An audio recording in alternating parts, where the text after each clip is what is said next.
Those of us who are in leadership positions and actually have offices and think we run the office need to pause more often than not to thank our so-called administrative assistants and support staff, those unsung heroes that really make what we do possible.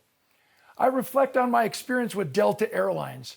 I'm at the highest platinum diamond status, and yet I've never met the CEO or the board of directors. My entire impression and relationship with Delta Airlines is making a reservation on a telephone with someone whom I will never meet, a gate agent, and once I board the aircraft, my interaction with that flight attendant. Yes, it's the support staff.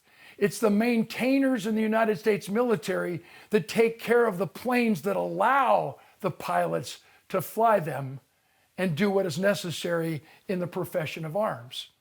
Having said that, I want to pay tribute to one of my administrative assistants who's so much more than that, and see if you can relate. At one point in my career, I had 6 offices in the States and one up in Canada, Oakville, Ontario, 7 offices in North America. And as a businessman, I finally realized it's not how much money you make, it's how much you take home. So I decided to consolidate my entire operation into one office. And I decided I needed to hire a woman to run my life. They do it anyway, I might as well pay them to do it. And I found this magnificent woman by the name of Laura Calchera. And as we started to work together, my mantra in the office was, no one works for me, they work with me. We're building this together. And after 2 months, our relationship was so extraordinary. One day I said, Laura, I want you to have your own calling card, your own business card, so you can pass it around anywhere you are in your social circles and be proud of what we're building together. She said, great idea, but what's my title? I said, I don't care, make one up.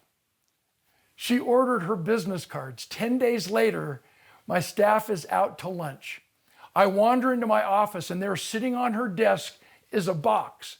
Out of curiosity, I lifted up the box and yes, they were her business cards.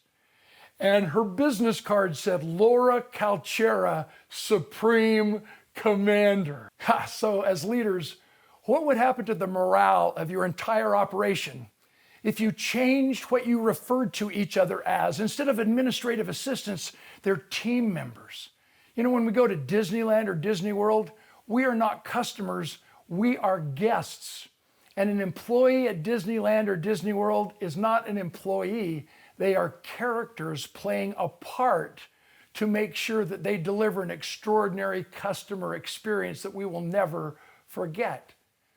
I challenge you to give your so-called administrative assistants and support staff a shot in the arm, a pat on the back, a more than thank you that will allow them to believe that they're as equally as important as everybody else on your team, so they will lead and influence with and without a title, even though they might not be called Supreme Commanders, guaranteed with the right environment, they will act like one.